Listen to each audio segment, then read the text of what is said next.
Colonel, you and your entire crew, thank you. Madam President, it's an honor to be here. Second Lieutenant Segal, I obviously wouldn't be here without you. And to all your family and friends, welcome.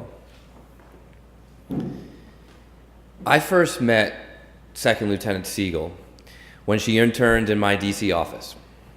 And today, you sit in a similar seat to one that I sat in not so long ago, though definitely longer ago than I'd like to admit.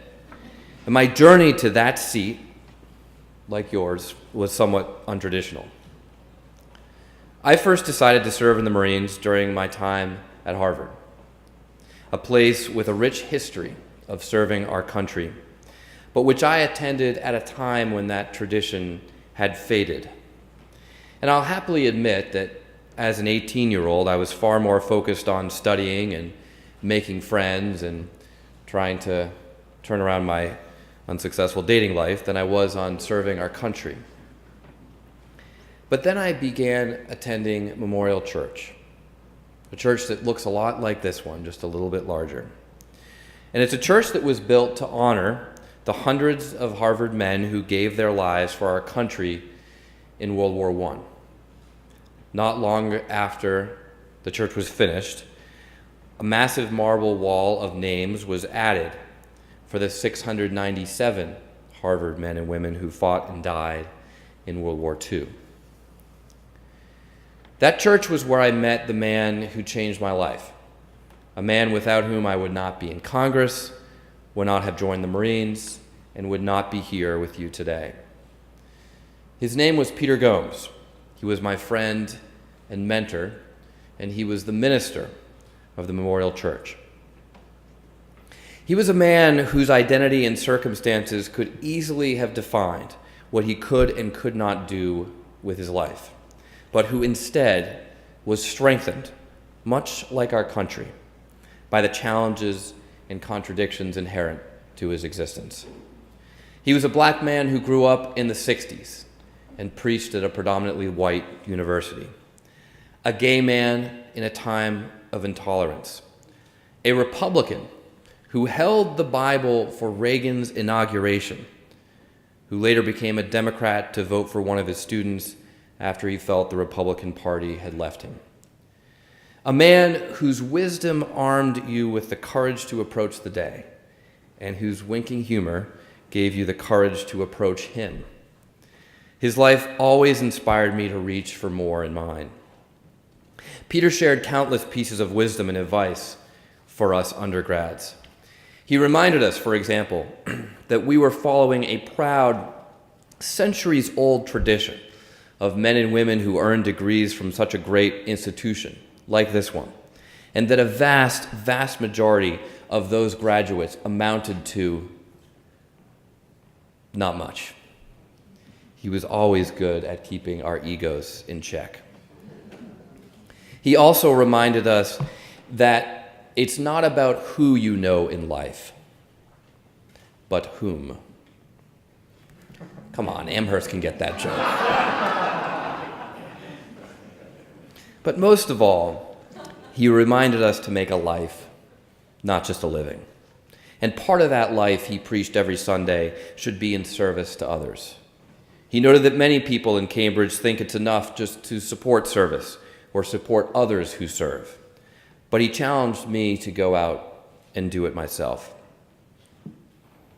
That challenge stayed with me, and when I looked around at the amazing array of more politically acceptable opportunities made available to me, from elite fellowships to teach overseas to exciting adventures in the Peace Corps, I couldn't help coming back to the names on that wall.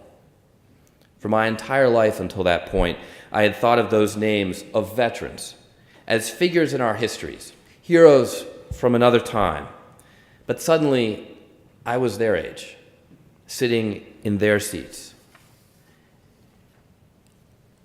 And in college, I realized that our war heroes may be all of those things and more, but fundamentally, they were volunteers.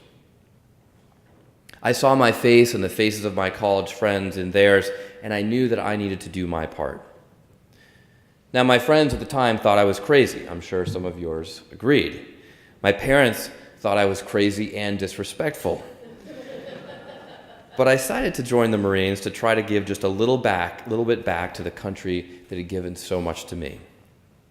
Now, it's worth saying that I didn't expect to have to give much because I joined during a time of peace.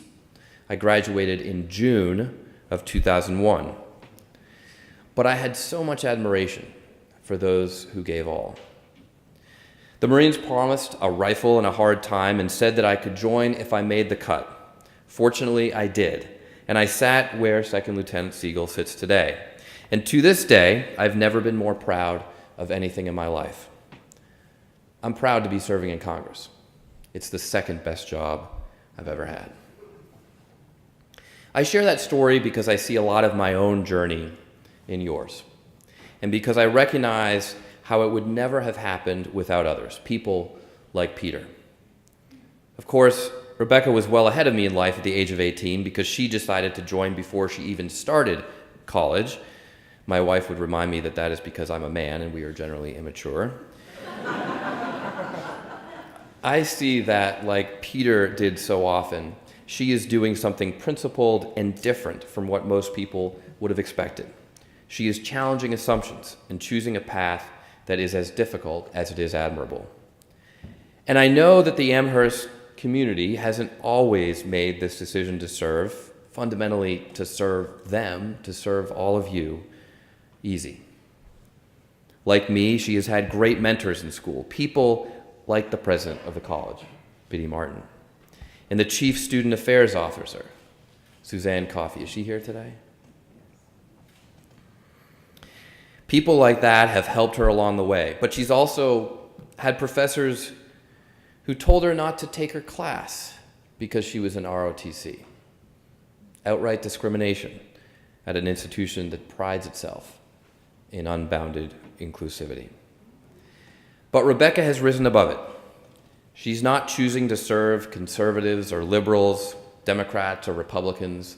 She's signed up to serve all of us in all our imperfections.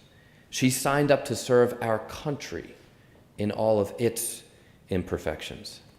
And I'm confident, knowing just a bit about her and her family, that she will make it all just a little bit better in the process. Most of all, you're choosing to serve in a time of great unrest and uncertainty in America, a time when even many who want to serve are afraid to do so because of what it would mean to follow someone like, say, our commander-in-chief. But this is the time when we need good public servants more than ever, a time when we could frankly use more diversity in our armed services, a time when we need public servants at all levels with their own moral compass.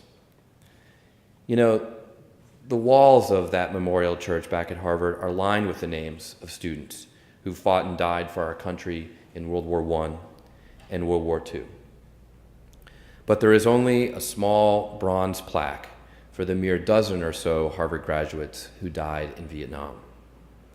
And now, in the midst of the longest war in our nation's history, there are no names from this war on the memorial church walls at Harvard, nor here at Amherst. In a time when fewer and fewer of the most fortunate and educated members of our society make the decision to serve, Second Lieutenant Segal is doing exactly that. At Amherst, as you've heard, she's the first to do so through ROTC in 20 years. Our country was founded on the idea of service, of giving back to the country that has given so much to us, and of making that nation a better place through our words and our actions, our blood and our sweat, our tears and our laughter. We need a new generation of people to follow Second Lieutenant Segal's lead, to answer that call to serve, and to carry on that tradition that has made this country great. I've given a few graduation speeches in my day, but never for a better class and never for anyone more deserving. Thank you, good luck, and welcome to the service of your country.